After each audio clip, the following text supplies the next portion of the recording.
From the creators of The Freak Pool, the studio who messed with the age difference of Xavier and Magneto in the sequels. And we haven't come to bargain. They'll get the full Scandal breakdown. Dormammu, I've come to bargain. Get some tissues so you can wipe off your 3D glasses, because it's about to get hot in here. So there's no way a big filming studio that has been in business for more than 2 decades would not have come across a few scandals by now. Find out how some actors lost their roles thanks to greed, and the most shocking times when Marvel Studios has failed us on social issues. So, let's start with the War Machine recasting. The first Iron Man was a massive breakthrough for Marvel Studios. Robert Downey Jr. and his iron suit are studio mascots to this day. Alongside the charismatic genius, billionaire, and playboy philanthropist, James Rhodes was found to be a little bit lacking, but he is still Stark's best friend and has a lead role in the first movie. It's no wonder that Terrence Howard, who played him in the debut film, had high expectations for this role, perhaps a little too high. So Terrence reportedly got a salary of $3.5 million for the first film and was promised an extra $5 million if a sequel got the green light. He was the first to be cast for a leading role. He alleged that he persuaded Marvel Studios to hire Downey Jr. at the cost of $1 million cut from his own pay. As often the case in big movie franchises, the actor was promised a certain sum of money for each following sequel. Though Rhodes' screen time was cut down, so his salary had to be cut down as well. Both Howard and his agent were so disappointed with the news that the agent literally said, "F you," to the studio on the phone. Eventually, within 24 hours, Don Cheadle had been hired in his place. And guess who Howard blamed for losing his role? As Terrence said, "I called Robbie and was like, look man," leaving messages with his assistants, called him at least 17 times that day and 21 the next, and finally left a message saying, "Look man, I need the help that I gave you." Never heard from him. Terrence was sure that Downey Jr. owed him one for bringing him to Marvel Studios, but the studio has denied what Howard has alleged about helping Robert. In fact, Favreau, Marvel's writer and director, opened up about casting Downey Jr. Of course, Downey is undeniably talented, but Favreau saw many similarities between Robert and Tony Stark. As he said, and the story of Iron Man was really the story of Robert's career. He revealed that his idea was rejected multiple times, but he managed to convince the studio. So regarding all this, Terrence's next comment sounds even more greedy. And guess who got the millions I was supposed to get? He got the whole franchise, so I've actually given him $100 million, which ends up being $100 million loss for me trying to look after somebody. But, you know, to this day, I would do the same thing.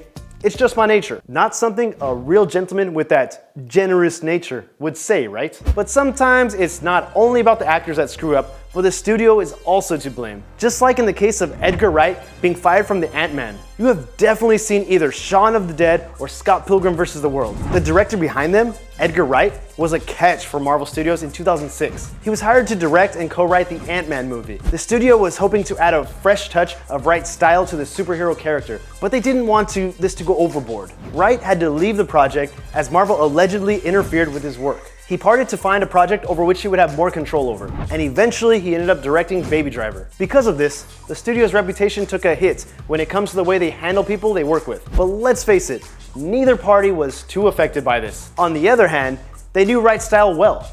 So why did they expect him to write a common MCU superhero movie? Sounds a bit silly to me. The good thing is, Peyton Reed did a great job after Edgar left. Ant-Man did not suffer. Now let's talk about the spy-inspired MCU scandal caused by WikiLeaks. Though Julian Assange might be a great fan of the MCU, justice and truth are above all. Even the fact that Cumberbatch played a tribute to him in The Fifth Estate just before portraying Doctor Strange in the MCU didn't set the leak back. In 2015, Sony email servers were hacked, and tons of sexist email correspondence between Marvel CEO Ike Perlmutter and Sony CEO Michael Linton were revealed to the public on WikiLeaks. Perlmutter made it clear that he thinks that female leading movies are pernicious for the superhero movie industry, calling Elektra a very bad idea, Catwoman a disaster film, and Supergirl another disaster in the box office. And all of a sudden, Ant-Man and the Wasp and Captain Marvel both got the green light. What a coincidence, right? While it's on the topic of sexism in the MCU, I think you might have seen where I'm going next, the Black Widow. Fans have been begging for a Black Widow solo movie to come out for years. Though Black Widow is considered to be underestimated on screen, the character has received a lot of attention in the media. Natasha Romanov first appeared in 2010 in Iron Man 2, but she did not get her own action figure until the Avengers came out in 2012. She is one of the few leading female characters in the universe, so it's ridiculous she wasn't given much attention by the studio. Even Mark Ruffalo tweeted, "Marvel, we need more Black Widow merchandise for my daughters and nieces. Pretty please." One more sexist scandal happened to the Black Widow during the press tour for Avengers Age of Ultron. Jeremy Renner and Chris Evans were having some good times being boys and joking around a bit. Perhaps these were some inner circle jokes that weren't intended to hurt anybody. They jokingly used some sexist and disparaging remarks about the character, and this caused a big backlash on the internet. Jesus.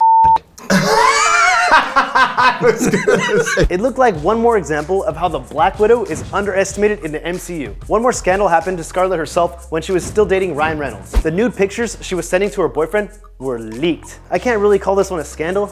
I just feel really bad for her. Moving on to MCU's multi-million-dollar whitewashing problem. Doctor Strange came out in 2016, but the controversy over the cast had already been started by the time the trailer was released. Tilda Swinton was as magnificent as always, but the problem was she was cast for the role of the Ancient One, who is a male Tibetan monk in the comics. Asians are underrepresented in Hollywood, so it's clear that the fans didn't like the idea of giving the opportunity to star in a major project away from a minor community in Hollywood. As Doctor Strange screenwriter C. Robert Cargill referred to Ancient One as Marvel's Kobayashi Maru. It's a reference to Star Trek's Kobayashi Maru test that had a no-win scenario. Cargill explained that he didn't want to make a political statement in the movie saying he originates from Tibet. So if you acknowledge that Tibet is a place and that he's Tibetan, you risk alienating 1 billion people who think that's bullshit. Captain America: The Winter Soldier, released in 2014, made a quarter of its total international box office sales in China, well over $115 million. It's obvious that Marvel did not want to risk the money, but that doesn't make it acceptable to lack Asian faces in Hollywood. And it's not an excuse for China to treat foreign media and the Tibet this way. Cargill said that they considered casting Chinese actresses, but he thought it would build up the Dragon Lady stereotype. Japanese-American civil rights activist Mana Gai Aoki had a good answer to that one for Cargill. So the Ancient One was racist and stereotyped, but letting a white woman play the part erases all that? No, it just erases an Asian character from the screen when there weren't many prominent Asian characters in the Marvel films to begin with. Maybe it was a Kobayashi Maru deal after all, but as James Kirk said, I don't believe in the no-win scenario. And who knows more about winning than Captain Marvel? Okay, let's be honest about winning and losing. Brie Larson caused massive contention for the Captain Marvel movie. Brie joined the squad of A-listed stars after receiving an Oscar for a performance in Room. While the whole world was waiting to welcome Captain Marvel on the 8th of March, Brie was given an acceptance speech at the Crystal Lucy Awards. Without addressing the expected Me Too and Time's Up movements and thanking her family or even publicists, Brie went straight for the lack of representation among film critics, being a serious issue in Hollywood today. Audiences are not allowed enough chances to read public discourse on these films by the people that the films were made for. I do not need a 40-year-old white dude to tell me what didn't work for him about A Wrinkle in Time. It wasn't made for him. Hollywood is having some trouble with diversity and fair representation, but isn't art made for everybody? Brie calls herself an advocate, but I haven't really seen her advocating for anyone or anything besides making a statement at her acceptance speech. Well, I may not be following Brie's life 24/7 to know everything she does, but she made a very vocal statement. There are well-known examples of celebs, on the other hand, being true advocates of human rights, like Goodwill Ambassador for the United Nations Angelina Jolie, UN Women's Goodwill Ambassador Emma Watson, or the die-hard environmentalist Leonardo DiCaprio. Anyway, the Rotten Tomatoes score for the movie started to take a severe hit. From the 97% score of people interested, with 3% of people not interested in seeing the movie, it went down to 27% of people interested in wanting to see this film, meaning that 73% of people were not interested in seeing it. The score was so bad that Rotten Tomatoes had to hide the statistic, which also brings a question about the website's transparency. But the biggest scandal to happen in a very long time revolved around the Guardians of the Galaxy director James Gunn. You've definitely heard about it. Gunn was fired because of old tweets with jokes about inappropriate content. The Guardians of the Galaxy cast has called for James Gunn to be reinstated. Chris Pratt, Bradley Cooper, Zoe Saldana, Vin Diesel, and many others signed a petition to get Gunn back, while Dave Bautista even threatened to not return for the prequel if James did not come back. Of course, the jokes were unfunny and shocked and insult to the values of some fans, but Disney Studios was unprecedented in firing James so quickly. First of all, why did they hire Gunn in the first place if they believed his values did not match the studio's ones? And as The Guardian wrote, how could they be unaware of Gunn's former proclivity for shock humor? Secondly, They should have known that Gunn had already apologized for his bad jokes in interviews years before he was ever employed by them. But on the bright side, for the fans of Guardians, Gunn has been hired back.